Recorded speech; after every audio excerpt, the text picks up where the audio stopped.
ministro de Relaciones Exteriores de nuestro país, al embajador Elmer Cheler. ¿Por qué? Porque el presidente Donald Trump ha decidido poner una pausa en la aplicación de los aranceles recíprocos. Buenas noches, canciller. Bienvenido al final del día. Muchas gracias, Diana. Antes de ir al tema de fondo, quisiera detenerme porque usted es parte del gabinete sin duda, de Gustavo Adrianzen y hemos visto que ya están ahora en la etapa de debate. ¿Qué puede comentar usted de estos airados comentarios de una parlamentaria? Bueno, mire, la verdad es que efectivamente se está haciendo uso de una prerrogativa constitucional del Congreso en esta interpelación. Yo hubiera preferido que se hubiera mantenido aquel sistema de estación de preguntas que en algún momento estuvo vigente en nuestro país, si no recuerdo mal. Luego de esta muy larga, pero creo yo exhaustiva y bien importante exposición del presidente del Consejo de Ministros al país, a través del Congreso, por supuesto, lo que se requiere es un debate alturado, un debate calmo, un debate que lleve a poner en relieve aquello que más nos preocupa y nos urge. A mi modo de ver, es una sola cosa que empieza con I latina, inseguridad.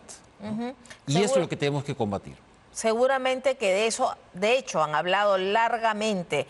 Le han dicho al premier que los estados de emergencia no sirven, pero también le han comentado un tema que le atañe directamente sobre relaciones exteriores. Yo le quiero, ya que lo tenemos aquí, usted ha tenido la amabilidad de venir al programa, quiero comentarle lo que le ha preguntado al premier en el tema de relaciones exteriores. Le han dicho, y voy a citar, voy a leer la pregunta que está en la moción de interpelación, dice que en materia de relaciones exteriores, el señor Adrianzen no ha corregido el rumbo errático de la política internacional de este gobierno.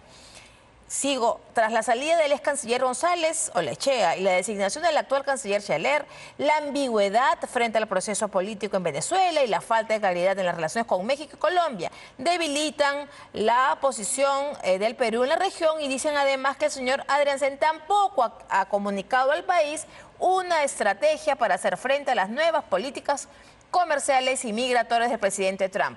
Sigue, es larguísimo, pero yo me quiero detener en este punto. Yo me imagino que usted le ha enviado sus respuestas al premier Adrianzen, pero por favor comparta con nuestros televidentes la respuesta a este punto de la interpelación.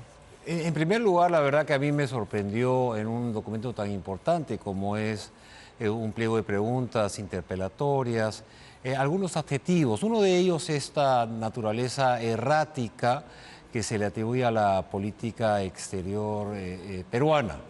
Yo creo que vamos a tener buena fe y vamos a pensar que se piensa que es errática porque no sigue un único curso, no importando si es que durante ese curso que se sigue se encuentran obstáculos, se encuentran grandes piedras, se encuentran grandes puertas cerradas. No, la política exterior de un país se basa en principios y valores centrales, esenciales, pero se adapta a la fluidez del contexto en que se maneja. Y eso es lo que el presidente del Consejo de Ministros lo ha dicho con absoluta solvencia, aquello que sucedió con México, aquello que sucedió con Venezuela, también con Colombia, ¿verdad? Que poco a poco estamos reconduciendo, porque finalmente hay una cosa que se sabe, ¿no es cierto? Y es que no nos podemos mudar de vecindario. Tenemos que vivir en nuestro vecindario. Y con nuestros vecinos. Exactamente, ¿no? Vivir y convivir, ¿no? Exactamente. Y eso es lo que, por ejemplo, con Colombia, que es con quien más hemos avanzado, estamos reconduciendo. Pero ojo, Diana, yo quiero decir aquí muy enfático. Aquí nosotros avanzamos porque los dos países queremos hacerlo. No es porque el Perú aspire y no, sino hay una, digamos, respuesta, una reacción, en este caso positiva, como sí la ha habido con Colombia, que estamos avanzando cada vez más. Yo creo que es muy difícil avanzar, ¿no? Y lo estamos haciendo, y bien, ¿no? Canciller, el tema que por lo que lo hemos convocado en principio, que es el tema de los aranceles o los tariffs que le llama Donald Trump. Hoy día se ha anunciado que le pone una pausa de 90 días a los aranceles recíprocos, dice, pero ¿cómo esto nos beneficia o nos afecta este tema puntual y concreto? Bueno, en primer lugar quiero decir que a mí me parece una cosa muy inteligente que ha decidido hacer el presidente Trump. Esto alivia a empresas, familias, países, sin duda alguna, ¿no es cierto? Esto beneficia directamente al Perú, lo veremos. Nosotros hemos tomado esto con serenidad desde el principio, ¿no es cierto? Veamos qué cosa dice la orden ejecutiva, que es decir, el documento formal a través del cual se hace realidad aquella decisión presidencial norteamericana, ¿no es cierto? Así fue, por ejemplo, los aranceles que impuso en el famoso Día de la Liberación, el Liberation Day, el día 2 de abril. Una semana, exacta. Exactamente, ¿no? Entonces, veamos cómo es esto. Ahora, específicamente en el Perú, mire, yo estuve en Washington el lunes y martes, tuve la oportunidad de tener también, porque tuve otras reuniones de carácter multilateral, OEA, pero tuve también la oportunidad de sentarme con el señor Landau, el embajador Landau, que es el nuevo secretario, secretario de Estado adjunto, ¿no?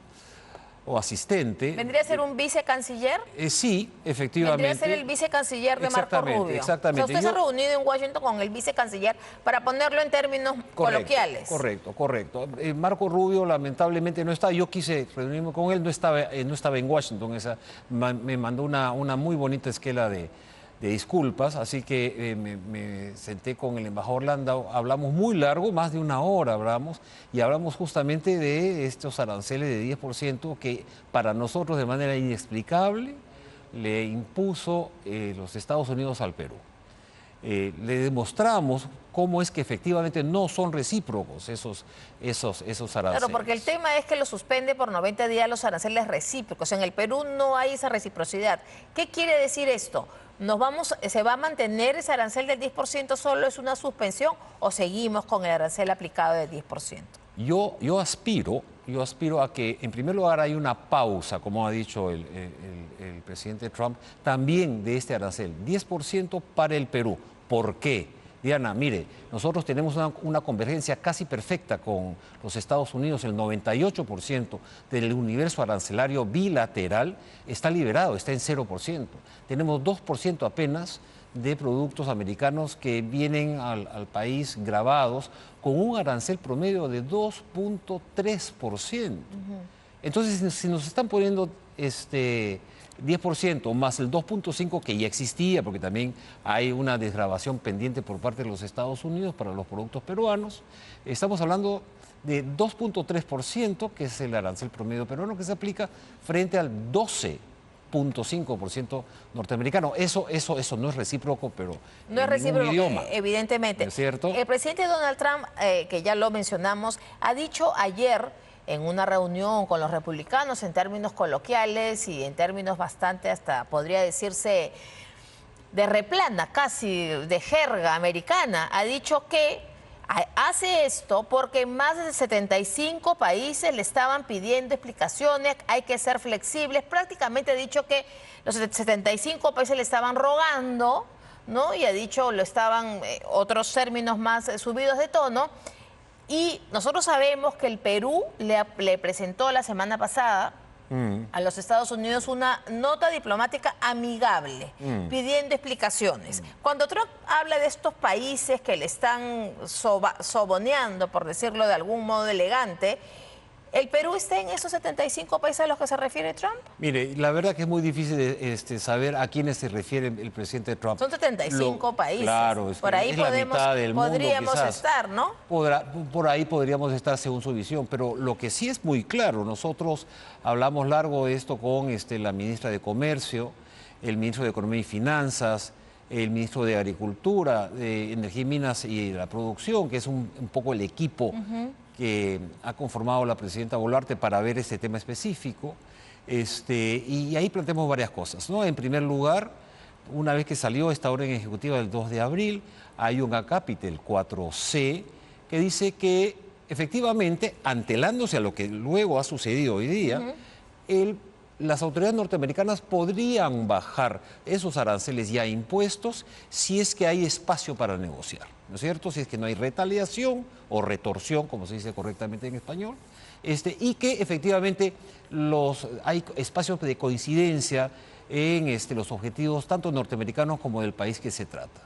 Ese es el caso con el Perú. Y eso fue lo que yo fui a mostrar a los Estados Unidos.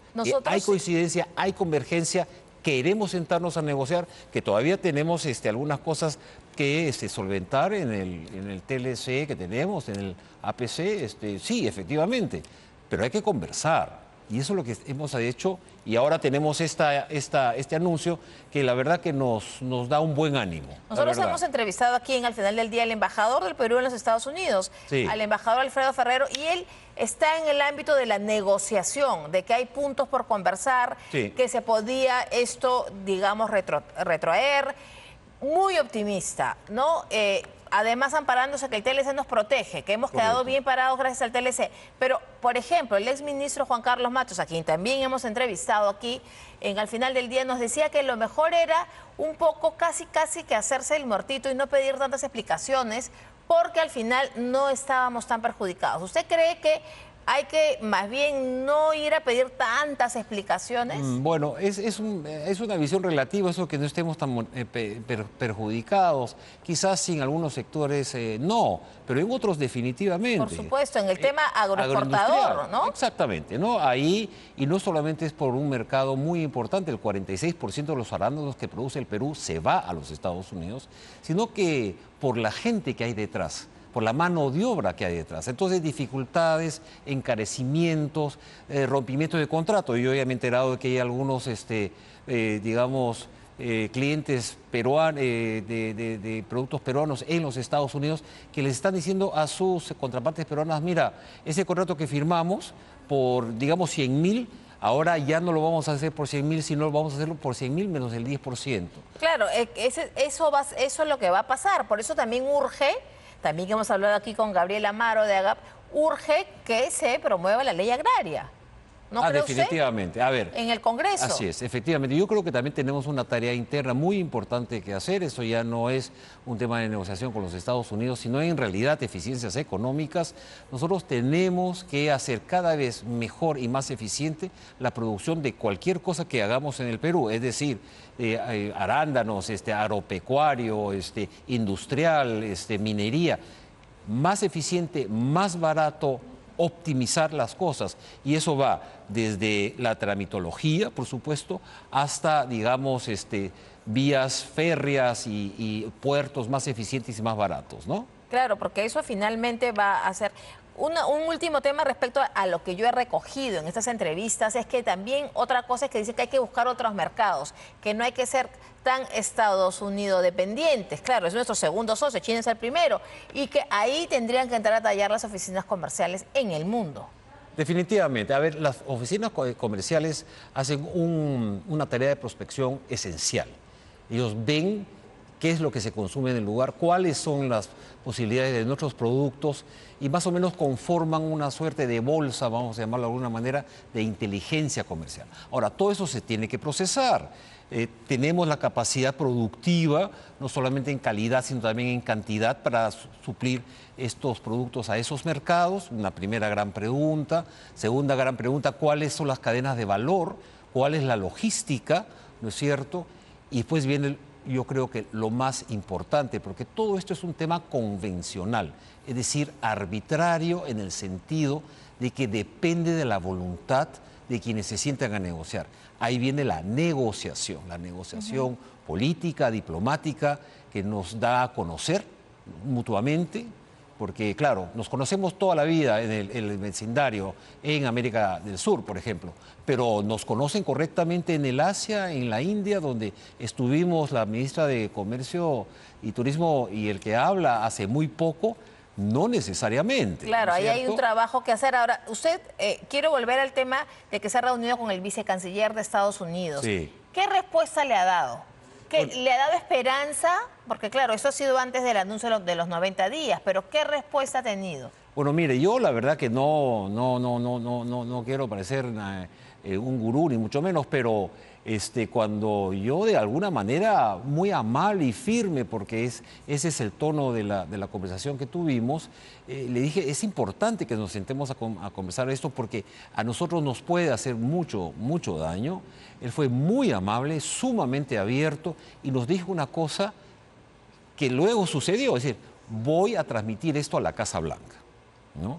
Y eso fue el día lunes, o el día, sí, pues el día Anteayer. lunes, antes de ayer, y hoy Trump dice esto, no quiero atribuirme nada, por supuesto, ni atribuir nada al Perú, pero mire, estamos en la misma frecuencia, ¿no? Ahora, acá hay otro protagonista importantísimo que no podemos dejar de lado, que es China.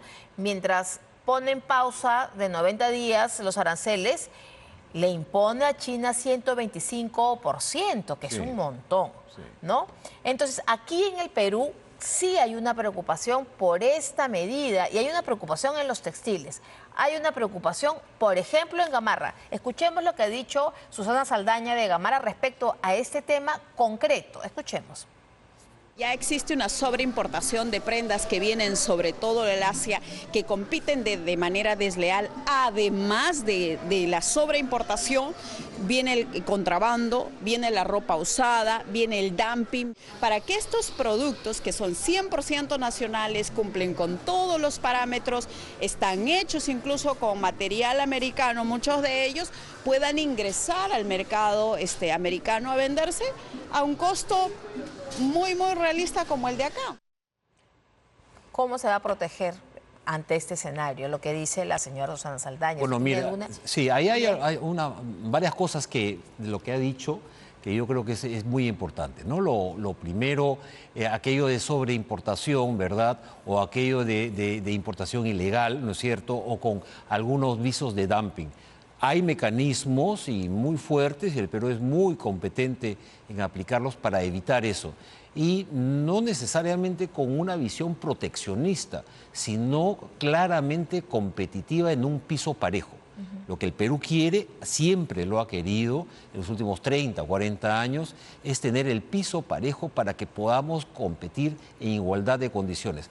Así sean productos chinos, ¿no es cierto? Que yo aprecio mucho la amistad que tenemos con China como con todos los otros países del mundo, pero yo creo que aquí estamos hablando de tener competitividad y competencias absolutamente en igualdad de condiciones, ¿no? Cambiando un poco de tema, usted cuando hemos hablado de la interpelación decía que aquí el tema fundamental es la inseguridad, luchar contra la inseguridad, que está realmente la criminalidad desbordada. El Perú pedirá a la OEA que se declare al Tren de Aragua, que se considere el Tren de Aragua una organización terrorista. Sin duda. Fíjese, nosotros tenemos en la OEA, tenemos el tratamiento de los temas del terrorismo y de las acciones criminales terroristas desde hace mucho tiempo. Hay que recordarnos, fue el año 92, si no recuerdo mal, fueron calificados los movimientos revolucionarios Túpac Amaru y Sendero Luminoso movimientos terroristas y condenaron sus actos criminales, ¿no es cierto? Acá no se trata de sacar un código, digamos, de obligatorio cumplimiento, como es hoy en día la Carta Democrática, de verdad que es un cuerpo muy importante de promoción de la democracia que existe en la OEA y es válido y obligatorio para todos los países, sino que se trata de ir generando los consensos necesarios para ver a organizaciones como el Tren de Aragua, que son delincuenciales, son de una besanía impresionante, de una crueldad que no tiene nombre en realidad, y que son organizadas transnacionalmente como organizaciones terroristas. Esto va a generar o se va a necesitar un consenso político que hay que construir, ¿no? Además de eso, hay mecanismos ya existentes en la OEA para condenar esos actos. Eso es lo que yo voy a ir a plantear en la Asamblea General de la OEA que va a ser en junio próximo en Antigua y Barbuda, ¿no? Usted ha propuesto, el Perú ha propuesto sin duda a la embajadora Ana María Sánchez como candidata peruana a la Secretaría General Adjunta de la OEA. ¿Qué está negociando el Perú para obtener esos votos? Mire, lo que hemos negociado con el Caribe, por supuesto, pero también con toda la membresía de la OEA, han sido tres cosas. En primer lugar, la capacidad que tiene la ex canciller Ana María Sánchez de realmente formar un binomio muy potente con el secretario general y ya electo, Albert Ramdén, a quien apoyamos, por supuesto, en su candidatura a la Secretaría General y que fue finalmente, eso sí debo decirlo, porque además consta en las actas, por iniciativa peruana fue elegido por aclamación, luego del retiro de su contendor. Yo creo que es lo primero que hemos puesto sobre la mesa, la capacidad profesional de una mujer, la primera mujer que será secretaria general asistente. ¿Que se va a escoger en la próxima Asamblea General?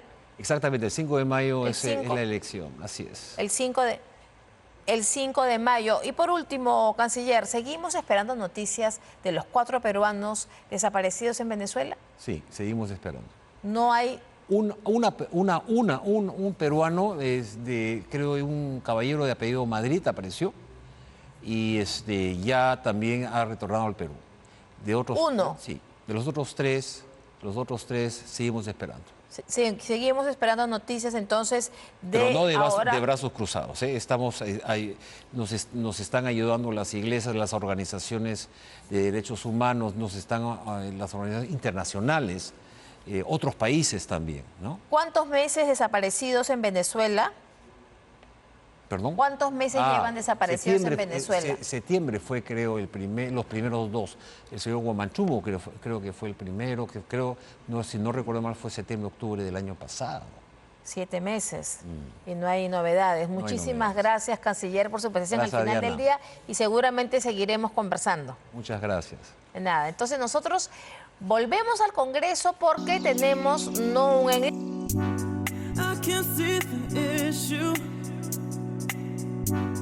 Yeah, believe me, I need to keep myself alive. But